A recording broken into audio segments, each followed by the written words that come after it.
We are living in the era of Industry 4.0. What does it mean 4.0 for the fintech companies? So I think in general in payments, payments have changed more in the past 10 years than they've changed in the past 100. If we look at payments today, 65% of payments are being done in cash, 15% is being done digital. It's completely changed in terms of how people pay. The fact that we have smartphones in our pocket essentially means that we have the equivalent of a bank branch in our pocket.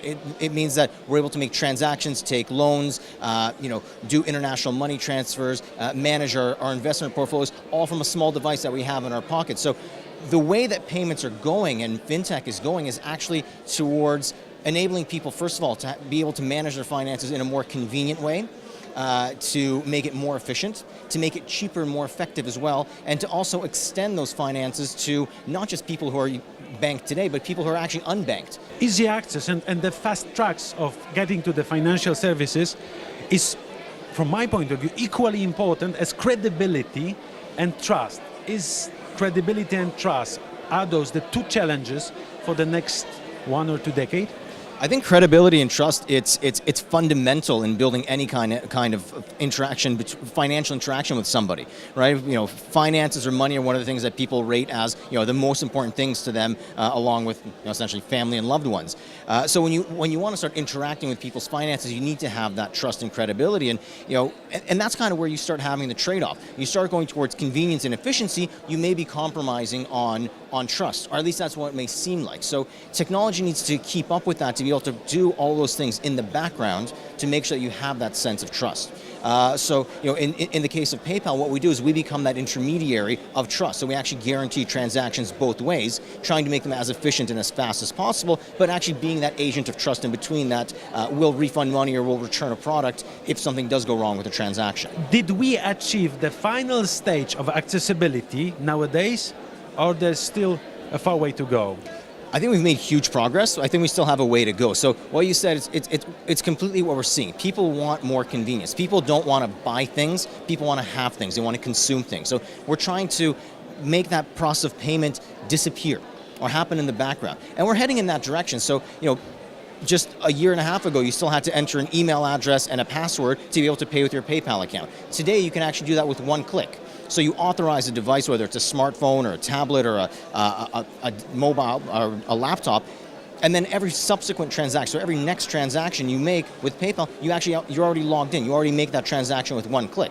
At the same time, you always have the question of trust. Well, what if that transaction is going to be unauthorized? Well, we take that responsibility to make sure that those transactions are safe. So if anything does happen on your account that is unauthorized, we'll refund you the money. We'll look into it. But that convenience, the fact that you're able to make those transactions so much faster, it's a great benefit for you, for me as consumers, because you can do it on the phone on the fly.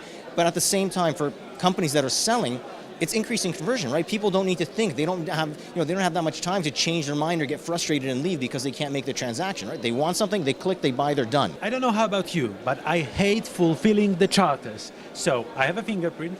There's a technology of scanning my eye. One day, the traditional plastic cards will disappear, right? Because we're gonna access all the services, make payments by authorizing them by our body. I think it's heading in that direction. So, what we have today, it's you authorize a device, and your payment credentials, they're stored, they're tokenized on a specific device, and you're able to actually make payments on that device across different, whether it's websites or applications, already on that device. You don't need to re-enter that information. Secondly, your information is actually, for example, your shipping details, they're stored in the cloud.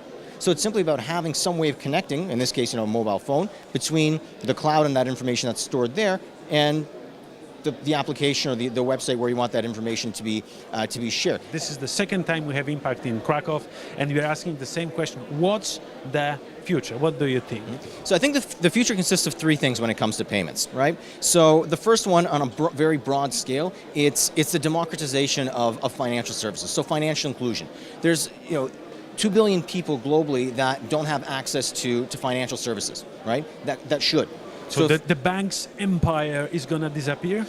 It's not going to disappear. It's going to be able to access these people in new ways, right? So the fact that we have smartphones, it gives access to people who otherwise wouldn't be able to have, access or be able to use typical financial services. It makes reaching these people and servicing them much cheaper, right? So that's one thing that's changing. Second thing that's changing is in the way that we pay. It's that financial services or payments themselves, the process of paying is disappearing. It's happening in the background, right? So that's the second thing.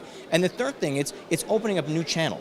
You no longer have to go onto a website to actually buy something onto a web shop. You can order, today in the US, you can order an Uber directly through the Facebook Messenger application, right? You can buy a ticket directly through there.